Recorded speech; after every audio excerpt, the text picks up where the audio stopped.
Regardez, j'ai trouvé un code secret, je me demande ce que ça signifie, c'est peut-être important.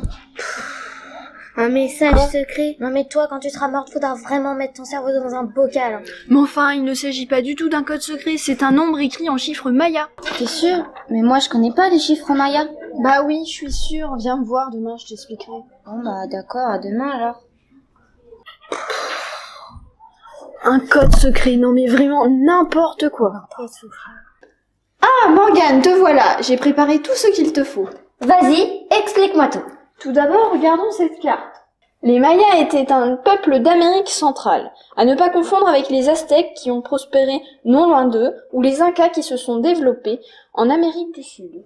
Mais il me semble qu'il y a tout un tas de civilisations dans les environs. Oh oui, il y a les Toltecs, les Olmecs, les Nazca. Ces peuples avaient en commun d'honorer, dans leur panthéon de dieux, une divinité centrale qui était assimilée à notre étoile. J'imagine que ces peuples n'ont pas tous prospéré en même temps. Tout à fait. Les Mayas sont apparus en moins de 1600 et ils vont disparaître avec la conquête des conquistadors. Ils étaient organisés en cités comme Tikal. Il y aurait encore beaucoup de choses à dire. Mais revenons à nos chiffres. Voilà donc comment ils écrivaient 1, 2, 4. Et ils continuaient longtemps comme ça parce que ça devait pas être pratique pour écrire 17 ou de grands nombres. Non, ils ne cumulaient pas indéfiniment les points.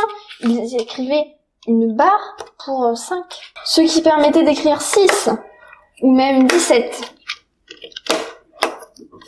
C'est déjà mieux, mais ça doit faire beaucoup de barres au bout d'un moment. Imagine 56. Il faudrait 11 barres et un point.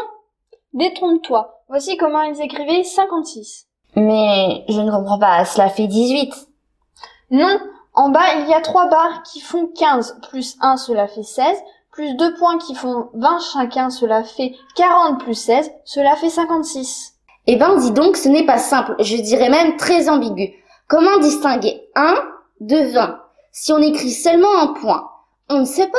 Il se trouve que si, car les Mayas ont eu le génie d'inventer un signe pour le 0. Ils connaissent ce chiffre, alors inconnu en Occident.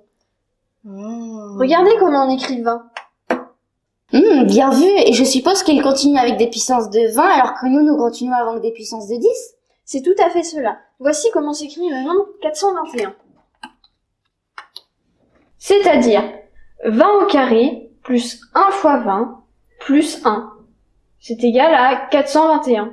Voici donc comment on écrit 935. 400 fois 2 plus 6 fois 20 plus 15, ce qui donne 800 plus 120 plus 15, ce qui fait 935. Je crois que j'ai tout compris. Et vous, chers spectateurs, je vais vous poser une devinette. Quel est ce nombre? La solution est dans la description, mais cherchez avant. Ceci étant, c'est un système assez compliqué. Les Mayas ne devaient pas être très bons calculateurs. Je n'imagine même pas une division ou une multiplication avec ces chiffres. Eh bien, détrompe-toi, ils étaient de remarquables calculateurs. Ils ont construit des pyramides qui tiennent encore debout et ils avaient un calendrier d'une précision remarquable qui comptait 365 jours. Ils ont construit des observatoires d'une précision remarquable et ils étaient capables de calculer un événement annuel à quelques secondes près. Je suppose que c'était très important pour eux vu qu'ils vénéraient le soleil. Eh bien, merci Jade pour toutes ces explications.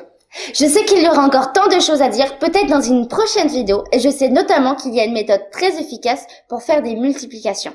C'est bien, je vois que tu as fait des recherches avant de venir. Merci d'avoir regardé notre vidéo. N'oubliez pas de la partager et de la liker si elle vous a plu. À bientôt!